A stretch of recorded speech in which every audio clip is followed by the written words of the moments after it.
첫날 강의, 의식 그 유일한 실체. 오늘 밤 여러분은 실생활에서 굉장히 유용한 것들을 배우게 될 것입니다. 이 수업에 오신 분들 모두 원하는 것에 대한 뚜렷한 그림 하나씩을 마음속에 지니고 오셨을 거라 생각합니다. 이번 주 5번에 걸쳐 진행되는 강의 동안 여러분은 여러분의 꿈을 실현시키는 기법을 배우게 될 것입니다. 이 강의를 통해 커다란 이득을 얻으실 겁니다. 먼저 말해둘 것이 있습니다. 성경이라는 것은 과거에 살았던 어떤 사람들이나 지구상에 일어났던 일들과 아무런 연관이 없습니다. 고대의 성경을 쓴 사람들은 역사를 쓴 것이 아니라 특정한 기본이 되는 법칙의 역사라는 옷을 입힌 채 우화적인 형태로 교훈을 전달했던 것입니다. 비판적인 태도를 견제하지 못한 대중들에게 그대로 믿는 그대로 잘 믿는 사람들에게 우화적인 형식을 빌어서 맞추어 써내려 갔던 것입니다. 수세기 동안 우리는 인격화시킨 것을 하나의 인격체로 오해했습니다. 그리고 우화를 역사로 교훈을 전달하는 도구를 교훈 자체로 겉으로 드러난 내용을 궁극적인 의미로 오해했습니다. 옥수수 알갱이 하나와 그 알갱이 안에 담겨있는 생명의 본질의 차이만큼이나 성경의 외형적인 측면과 그 속에 담겨진 진정한 뜻과의 차이는 굉장히 큽니다. 우리 몸의 소화기관은 흡수되어야 할 음식과 배출되어야 할 음식들을 구분해냅니다. 우리 직관적인 능력도 깨어난다면 소화기관처럼 성경의 우화와 비유 밑에 깔린 마음에 관련된 생명의 본질을 발견하게 될 것입니다. 그리고 이런 능력이 계속 일깨워지면 우리 역시 메시지를 전달하는 도구에 불과한 성경의 외관을 던져버릴 수 있습니다. 성경이 역사적인 것인가에 대한 이야기를 시작하면 너무 긴 시간이 걸릴 것입니다. 오늘 이 강의는 성경의 이야기를 가지고 유용한 마음에 관련된 해석을 내는 자리이기 때문에 성경의 역사성에 대한 논쟁으로 시간을 낭비하는 것은 적당하지 않은 듯 합니다. 그래서 저는 성경이 역사적인 사실이 아니라는 것을 여러분에게 납득시키기 위해 시간을 낭비하지 않을 것입니다. 오늘 밤 4가지 이야기를 성경에서 뽑아 고대의 성경을 썼던 사람들이 이 이야기를 통해 말하려 했던 것을 보여드리겠습니다. 고대의 스승들은 마음에 관련된 진리를 남근 숭배 사상과 태양에 관련된 우화로 나타냈습니다. 그들은 현대 과학자들이 아는 것만은 인체의 구조에 대해 잘 알지 못했습니다. 그리고 현대 천문학자들이 아는 것만큼 하늘에 관해서도 알지 못했습니다. 고대의 스승들은 그런 것에 대해 거의 알지 못했지만 그들이 발견해낸 위대한 마음에 관련된 지혜를 현명하게 남근 숭배 사상과 태양의 구조 속에 맞추어서 만들었습니다. 남근 숭배 사상은 구약에서 많이 찾아보실 수 있습니다. 남근 숭배 사상 그 자체는 별 도움이 되지 않기 때문에 그것을 강조할 생각은 없습니다. 오로지 그것을 어떻게 해석하느냐 하는 것만을 보여드리겠습니다. 우리는 이 자리에서 성경 속의 이야기들을 가지고 실생활에 유용한 마음에 관련된 해석을 낼 것입니다. 하지만 이에 앞서 성경 속의 2가지 걸출한 이름을 먼저 보겠습니다. 하나는 하나님 또는 여호와로 번역되는 것이고 나머지 하나는 우리가 하나님의 아들을 지칭할 때 쓰는 예수라는 이름입니다. 고대인들은 약간의 상징들을 사용해서 이 이름들을 만들었습니다. 히브리어라고 불리는 고대 언어는 숨을 내쉬면서 발음하는 언어가 아니었습니다. 그것은 인간이 발음할 수 없는 신비로운 언어입니다. 수학자들이 더 높은 수학의 상징들을 이해했던 것 같이 히브리어를 이해했던 사람들은 더 높은 히브리어 언어의 상징들을 이해합니다. 영어가 생각을 전달하는 도구로 쓰이는 것과 달리 히브리어는 생각을 전달하는 데에 사용했던 것들이 아닙니다. 고대인들은 신의 이름을 욤헤바헤라고 말합니다. 우리가 사용하는 언어를 사용해서 이 상징들을 설명해 보겠습니다. 신의 이름 중에서 첫 번째 문자인 욤은 손 또는 씨앗을 말합니다. 그냥 손이 아니라 창조자의 손입니다. 만약에 창조된 세상과 창조자를 구분짓게 만드는 것을 인간의 신체 기관 중에 고르자면 그것은 바로 손이 될 것입니다. 유인원에게 있는 손과는 다릅니다. 유인원에게 있는 손이라는 것은 음식을 먹을 때나 나무를 타기 위한 목적으로 쓰입니다. 그러나 인간의 손은 무언가를 만들어내고 어떤 형상을 지어냅니다. 여러분에게 손이 없다면 진정으로 자신을 표현할 수 없습니다. 여기서 지칭하는 손은 만들어내는 자의 손이자 창조자의 손입니다. 이 손은 세상 속에서 만들어낸 것을 정하고 형상을 지어내고 창조할 수 있습니다. 고대에 성경을 쓴 사람들은 첫 번째 문자 욤을 일컬어 손 또는 모든 창조물들이 태어나는 궁극적인 씨앗이라고 합니다. 2번째 문자인 해로 넘어가 보면 고대인들은 해에다가 창문의 상징을 주었습니다. 창문은 눈입니다. 인간의 몸에는 눈이 있는 것처럼 집에는 창문이 있습니다. 세 번째 문자인 바에는 못의 상징을 주었습니다. 못은 물건들을 하나로 묶는 역할을 합니다.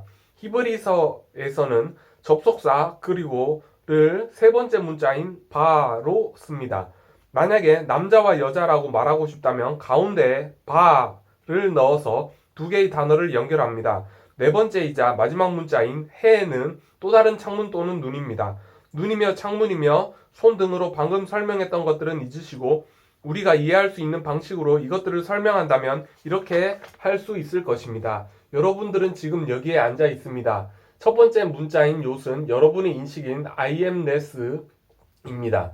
여러분은 여러분이 존재하고 있다는 것을 인식합니다. 이것이 첫 번째 문자입니다. 이 인식으로부터 인식하고 있는 모든 상태들이 나옵니다. 눈이라고 불리는 두 번째 문자인 해는 여러분의 마음 안에서 무언가를 인지할 수 있는 능력인 상상력입니다. 여러분은 자신 이외의 어떤 것을 상상하거나 인지합니다. 여러분이 생각 속에 푹 빠져 있을 때에도 생각하는 자인 여러분 자신과 생각하고 있는 대상들이 구분된 존재로서 존재합니다. 세 번째 문자인 바는 여러분이 원하는 존재가 된 것처럼 느끼는 능력입니다. 여러분은 자신이 이미 원하는 모습이 되었다고 생각합니다. 그렇게 한다면 이젠 그 소망하던 존재를 나로 인식하게 됩니다. 여러분은 원하는 모습이 이미 된 것처럼 행동할 수 있습니다. 그렇게 행동한다면 상상의 세계에서 원하는 것들을 끄집어내어 그것에 바를 끼워 넣는 것입니다. 이렇게 해서 창조의 드라마가 완성되었습니다. 여러분은 다른 무언가를 인식하고 나서는 여러분이 그 존재가 되었다고 생각했습니다. 신의 이름 중에 네 번째이자 마지막 문자는 또 다른 눈인 해입니다. 그것은 우리가 인식하고 있는 것을 눈에 보이는 외부적인 세상 속으로 드러내는 것을 뜻합니다. 여러분은 외부적인 세상에 대해서는 어떤 것도 할 필요가 없습니다. 여러분이 자신이라고 인식하고 있는 것과 맞추어서 외부적인 세상은 항상 스스로를 만들고 있을 뿐입니다. 욤, 해, 바해는 모든 것들이 창조되는 이름입니다. 이것이 없다면 어떤 창조도 일어날 수 없습니다. 그 이름은 지금 여러분이 여기 앉아 있는 동안에도 항상 여러분과 함께하고 있습니다. 여러분은 지금 존재를 인식하고 있습니다. 그렇죠? 정말 그렇습니다. 또한 여러분은 지금 자신 이외의 것을 인식하고 있습니다. 방이나 가구나 다른 사람들 같은 것 말입니다. 또한 여러분은 선택할 수 있습니다. 현재 자신의 모습이 아닌 다른 모습이 되기를 원할 수 있을 것입니다. 아니면 눈에 보이는 어떤 것을 소유하는 것을 바랄 수도 있을 것입니다. 다른 모습이 되기를 원할 때 여러분에게는 이미 그 모습이 된 것 같은 기분을 느끼는 능력이 있습니다. 여러분이 이미 그 모습이 되었다고 있다는 것을 사실로 받아들일 때 신의 이름인 욤, 해, 바해를 완성하는 것입니다. 마음속의 영상이 현실로 드러나는 것은 여러분이 신경 쓸 바가 아닙니다. 여러분이 이미 원하는 모습이 되어 있다는 것을 사실로 받아들인다면 그것은 자동적으로 눈앞에 나타나게 될 것입니다. 자, 다음으로 이 아들의 이름을 살펴보겠습니다. 아버지께서는 아들에게 세상을 지배하는 권능을 주셨습니다. 여러분이 바로 그 아들입니다. 여러분이 성경에 나오는 그 위대한 요수아 예수입니다. 우리는 요수아 또는 여호수아라는 이름을 알고 있습니다. 이것은 영어로 예수라고 말합니다. 아들의 이름은 아버지의 이름을 닮아 있습니다. 아버지 이름의 첫 번 글자인 세 글자인 욤헤바는 아들의 이름에도 있습니다. 아들의 이름 안에는 앞서 말씀드렸던 세 글자에다 쉰과 아인이 뒤에 붙어 욤헤바 쉰 아인이 됩니다. 앞의 세 글자인 욤헤바에 대해서는 이미 말했습니다. 해는 자신 이외의 다른 것을 인식하는 것을 말하고 바는 여러분이 그렇게 인식하고 있는 것과 하나 되는 것을 말합니다. 여러분은 상상하는 능력을 가지고 있고 그리고 그것과 하나 되는 능력도 가지고 있기에 세상의 지배자입니다. 그것은 창조의 힘입니다. 그런데 왜 아들의 이름엔 쉰이라는 것이 들어가 있을까요? 그것은 아버지의 무한한 자비 때문입니다. 아버지와 아들은 하나이다라는 말에 대해 생각해 보십시오. 아버지께서 인간이 되는 것을 의식하셨을 때 아버지 그 자신에게는 주어지지 않았던 무언가를 인간이라는 환경 속에는 넣어주셨습니다. 아버지께서는 쉰을 이 목적으로 주셨습니다. 쉰은 이빨을 상징합니다. 이빨은 먹어치워버리는 역할을 합니다. 내 안에 존재하는 것 중에 마음에 들지 않는 것을 먹어치워버릴 수 있는 능력이 있습니다. 나의 무지로 인해 좋아하지도 않는 것을 태어나게 했지만 이제는 그것을 떠나보내기를 원합니다. 만약에 그것을 태워버릴 불꽃이 내 안에 없다면 내가 저지른 모든 실수들과 영원히 함께 살면서 그런 것들을 만든 것에 대하여 비난받게 될 것입니다. 그러나 아들의 이름에는 쉰 또는 불꽃이 있습니다. 그것은 세상 속에 창조한 것들로부터 아들을 떨어져 나가게끔 합니다. 인간은 자신의 의식 안에 존재하지도 않는 것을 볼 수는 없습니다. 제가 만약 주의를 다른 곳으로 돌려 지금 이 방을 인식하고 있는 상태에서 벗어난다면 저는 더 이상 방을 인식하지 않게 됩니다. 제 안에 방을 먹어치워버린 무언가가 있습니다. 계속 다른 곳에 주의를 놓는다면 그 방은 오로지 나의 외부적인 세상에서만 살아있을 뿐입니다. 아들에게 절대적인 지배력을 준 것은 그의 이름 속에 놓여진 쉰, 즉 이빨입니다. 왜 아버지의 이름에는 그것이 존재할 수 없는 건가요? 간단합니다. 아버지 안에서는 어떤 것도 사라질 수 없습니다. 사랑스럽지 않은 것조차 사라질 수 없습니다. 한번 창조된 것은 아버지, 즉 우리 내부에 존재하는 차원적으로 더 위대한 자아 안에 영원히 간직됩니다. 그러나 나는 나의 세상에서 모든 잘못들과 함께 영원히 살아가는 것을 원치 않습니다. 그래서 나는 인간이 되었을 때 나의 무한한 자비로서 나 자신에게 무지로 인해 내 세상 속에 만들어낸 것들과 분리될 수 있는 능력을 주었습니다. 이 두 개의 이름은 우리에게 지배의 권능을 주는 이름입니다. 여러분이 이 땅 위에서 살면서 여러분은 이 시계 하나님이고 만물의 근원이고 유일한 실체라는 사실을 알게 된다면 여러분에게는 지배의 권능이 주어집니다. 여러분은 무언가를 표현하고 싶다거나 가지고 싶은 것이 있을 것입니다. 상상 속에서 원하는 모습이 이미 되어 있는 것을 느끼는 능력이 있고 원하는 것을 가지고 있다고 느끼는 능력이 있습니다. 상상이 현실로 나타나는 마지막 결과는 3차원 마음의 능력을 넘어서 있습니다. 그 누구도 알지 못하는 방법으로 그것들은 모습을 드러낼 것입니다. 여러분이 마음의 눈 안에서 이 두 가지 이름을 뚜렷하게 볼 수 있다면 그 이름들은 여러분의 영원한 이름이라는 것을 알게 될 것입니다. 여기 앉아있는 여러분은 욤, 해, 바, 해이고 욤, 해, 바, 쉰, 아인입니다. 성경의 이야기들은 상상의 힘에 대한 내용들입니다. 실제로는 기도의 방법을 이야기로 만든 것입니다. 기도라는 것은 미래를 변화시키는 열쇠이기 때문입니다. 차원적으로 더 작은 세상인 지금 우리가 살고 있는 바로 이곳을 변화시키기 위해 인간이 차원적으로 더 넓은 세상 안으로 들어가는 열쇠를 성경이 주고 있습니다. 기도가 이루어졌다는 것은 만약에 기도가 아니었다면 이루어지지 않았을 것들이 기도를 통해서 이루어졌다는 것을 말해줍니다. 그래서 인간은 행동을 하게 만드는 근원이고 지시를 내리는 마음이고 기도를 이루어주는 자입니다. 성경의 이야기들은 생각의 능력에 대하여 강력한 도전장을 던집니다. 성경은 마음에 관한 드라마일 뿐 역사적인 사실과는 무관하다는 것을 여러분 마음속에 각인시켜야 합니다. 약간의 상상력만 가미시킨다면 성경의 내용들에서 마음에 관련된 통찰을 쉽게 찾아볼 수 있을 것입니다. 하나님께서 말씀하시기를 우리의 형상 안에서 우리의 모습을 따라 인간을 만들라. 그리하여 그들로 하여금 바다의 고기들과 하늘의 새들과 가축들과 땅 위의 모든 것들과 땅 위를 기어다니는 모든 것들을 지배하게 하라. 그래서 하나님께서 그의 형상대로 창조하셨으니 곧 하나님의 형상 속에서 그를 창조하셨더라. 창세기 1장 26절 27절. 고대의 스승들은 성경의 첫 부분이 창세기 1장 안에 하나님과 인간은 하나이고 인간은 이 땅 위의 모든 것들을 지배한다는 기본 진리를 세워놓았습니다. 하나님과 인간이 아니라면 하나님은 우리와 떨어질 수도 없고 심지어 가까이 있을 수도 없습니다. 왜냐하면 가깝다는 말 자체는 분리되어 있다는 뜻을 담고 있기 때문입니다. 하나님은 무엇이지? 라는 의문이 떠오릅니다. 하나님은 인간의 의식이자 인간의 인식이며 인간의 아이엠네스입니다. 우리가 어떤 행동을 하고 있느냐는 것보다는 우리가 어떤 마음을 갖고 있느냐에 따라 주변 환경들은 형성되고 있기 때문에 인생의 드라마는 마음에 관련된 것입니다. 자기 자신에 대한 관념이 세상의 만물의 기초가 됩니다. 자신에 대한 관념대로 행동하게 되고 자신에 대한 관념대로 경험을 하게 됩니다. 자신에 대한 관념이 모든 것을 결정하기 때문이고 그 외의 어떤 것도 결정할 수 있는 것은 없기 때문입니다. 자신에 대한 관념이 달랐다면 다르게 행동하고 다른 경험들을 했을 것입니다. 자신이 소망이 이루어졌다는 것을 사실로 받아들임으로써 그렇게 맞추어 미래를 변화시킵니다. 사실로 받아들인 것은 비록 현실에서는 거짓일지라도 사실로 받아들인 느낌을 유지시킨다면 곧 현실로 모습을 드러낼 것이기 때문입니다. 우리 훈련되지 않은 마음은 현실로 드러나지 않은 상태를 사실로 받아들이는 데 어려움을 느낄 것입니다. 왜냐하면 감각들은 그것들이 사실이 아니라고 말하고 있기 때문입니다. 그래서 감각이 거부하고 있는 상태를 사실로 받아들이기 위해서는 잠이나 잠과 비슷한 상태가 도움이 된다는 것을 고대의 스승들이 발견했습니다. 그래서 고대의 스승들은 인간의 첫 창조에 대한 이야기를 만들 때 인간이 깊은 잠 속에 빠져 있는 것으로 표현했습니다. 이 이야기는 미래의 창조 행위에 대한 모범을 보여줍니다. 뿐만 아니라 세상을 창조하는 데 필요한 것은 오직 자기 자신밖에 없다는 것을 나타내고 있습니다. 그리고 하나님 갈로 열고 인간 갈로 닫고께서 아담을 깊은 잠에 빠지게 하시니 그가 잠에 들었더라. 그리고 하나님께서 그의 갈비뼈를 하나 취하시고 살로 거기를 채우시니라. 하나님께서 남자에게서 취하신 그 갈비뼈로 여자를 만드시니라. 창세기 21장 2장 21절 22절. 하나님이 남자를 위해 여인을 창조하시기 전에 아담에게 들판의 짐승들과 하늘의 새들을 데려와서 아담에게 이름을 짓게 하셨습니다. 아담이 모든 생물들을 무엇이라 부르든지 그것이 그 이름이 되리라. 성서 색인이나 성경사전에서 널쩍다리에 대해서 찾아본다면 그것이 널쩍다리와 관계없다는 것을 발견할 것입니다. 성경에 널쩍다리로 나온 것은 널쩍다리 위에 붙어있는 창조할 수 있는 힘이 있는 말랑말랑한 부분을 말합니다. 성경을 쓰신 분들은 마음에 관한 위대한 진리를 나타내기 위해서 이런 낭근 숭배 사상을 사용했습니다.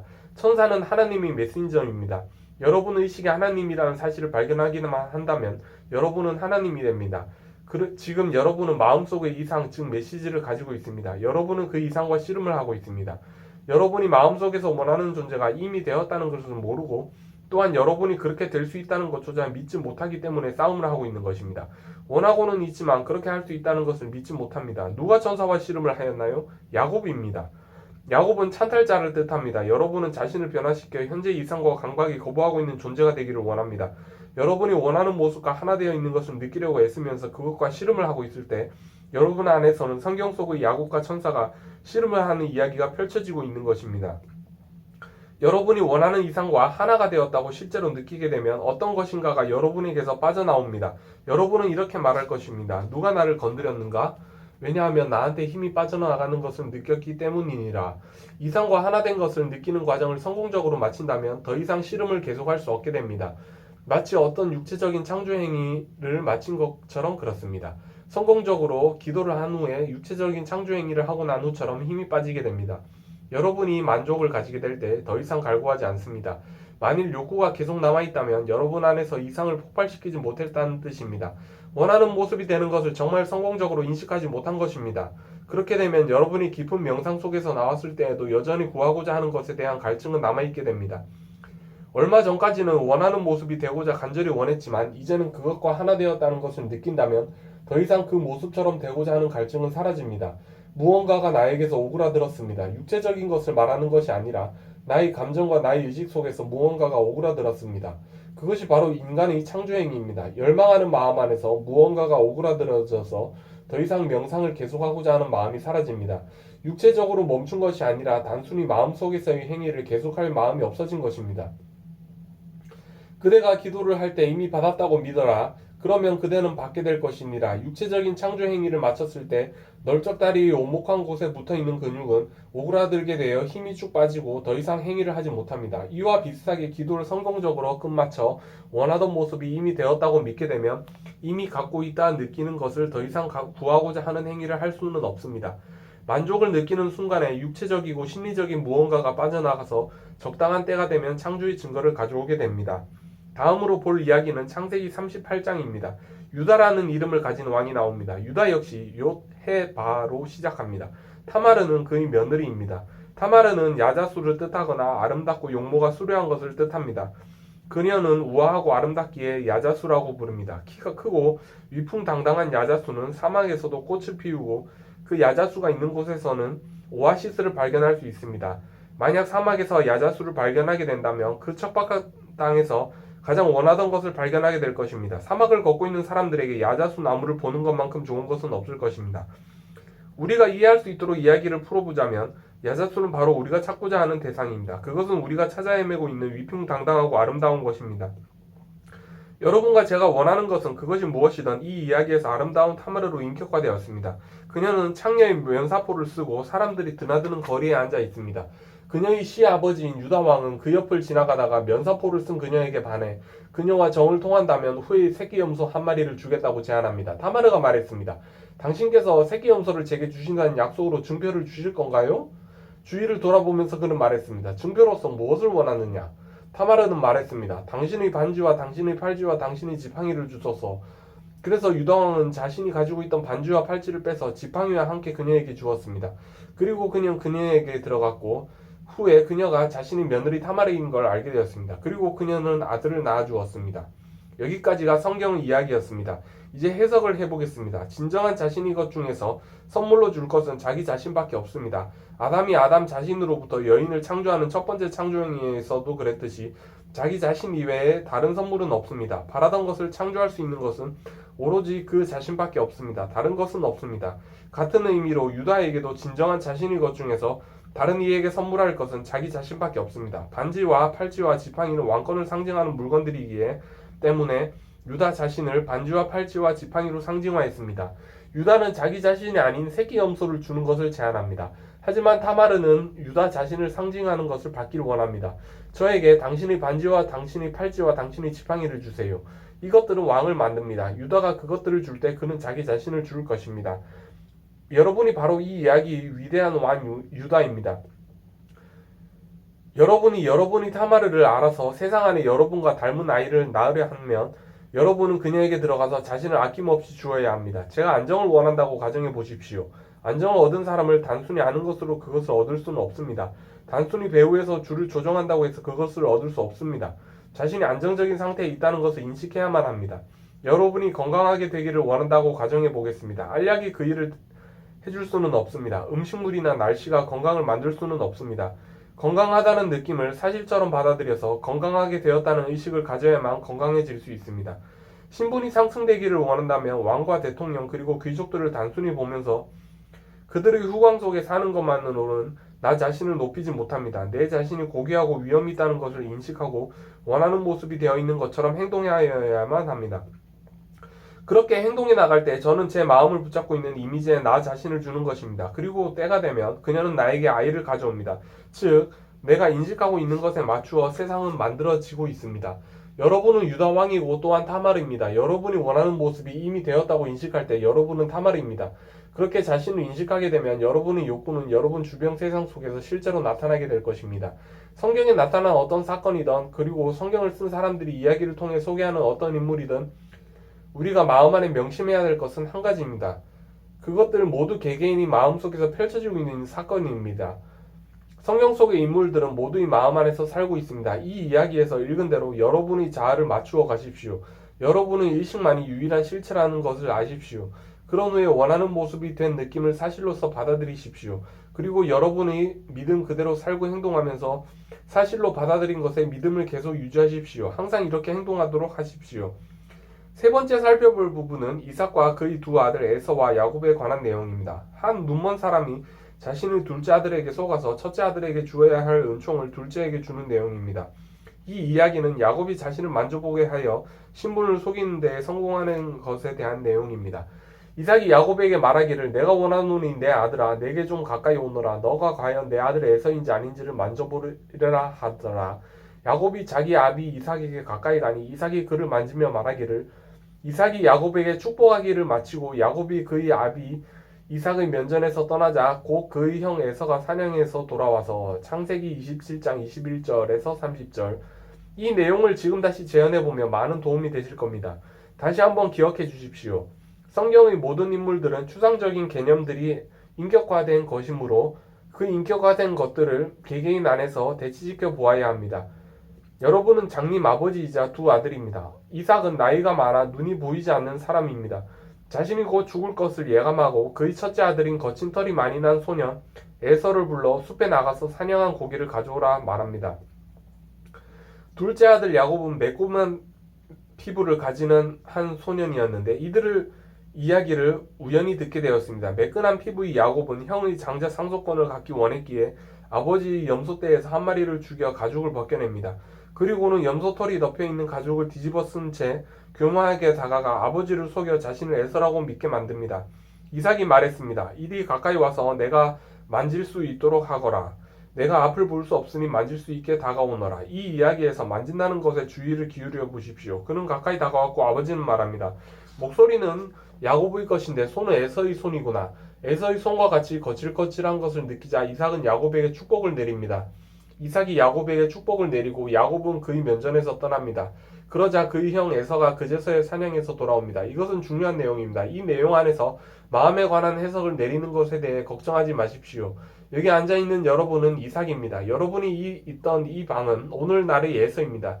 이 방은 거칠고 여러분 몸의 감각기관들이 방이라고 판단하고 있습니다. 그렇게 감각적으로 인식되는 세상입니다. 감각들은 여러분이 지금 이 방 안에 있다는 증거를 보여줍니다.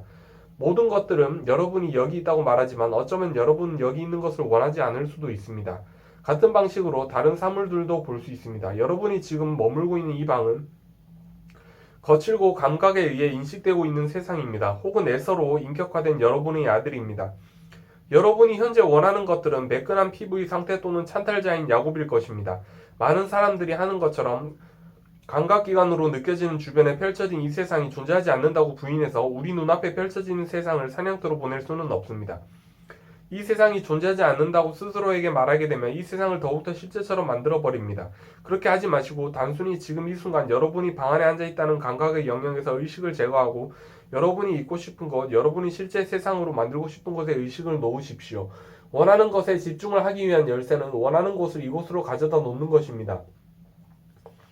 다른 곳을 이곳으로 후에 일어날 일을 현재로 만들어서 현재 이곳에서 일어나고 있는 일로 만들어 그것들을 실제처럼 느껴야 합니다. 지금 이 순간 이 방에서 피아노를 원한다고 가정해 봅시다. 피아노가 다른 곳에 있다고 생각해서는 안 됩니다. 피아노가 여기 있는 것처럼 마음속에 영상을 만들어서 상상 속의 손을 피아노 위에 얹어놓고 단단한 실체인 것처럼 느끼십시오.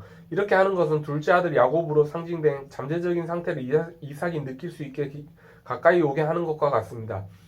이삭은 눈이 먼 사람입니다. 여러분 역시 눈이 멀었습니다. 왜냐하면 원하는 것의 이미지를 여러분 감각기관을 통해서 볼 수 없으니까요. 여러분은 오로지 마음속에서 그것을 인지합니다. 그러나 그것들을 지금 여기에 일어나는 일로 생각한다면 단단한 실체인 것처럼 느낄 수 있습니다. 이렇게 해서 외부 세상 속에 있는 여러분 자신을 읽고 마음 안의 세계에 푹 빠져 그것들을 실제처럼 느껴지면 그때 눈을 떠보십시오. 눈을 떴을 때 어떤 일이 벌어지나요? 얼마 전까지 마음의 눈 안에서 닫아버렸던 방은 사냥에서 돌아와 있습니다. 마음속의 상태를 진실이라 믿으면서 축복을 주고 눈을 뜨자 그때 당시에는 실제가 아닌 것처럼 보였던 외부적인 세계가 돌아와 있습니다.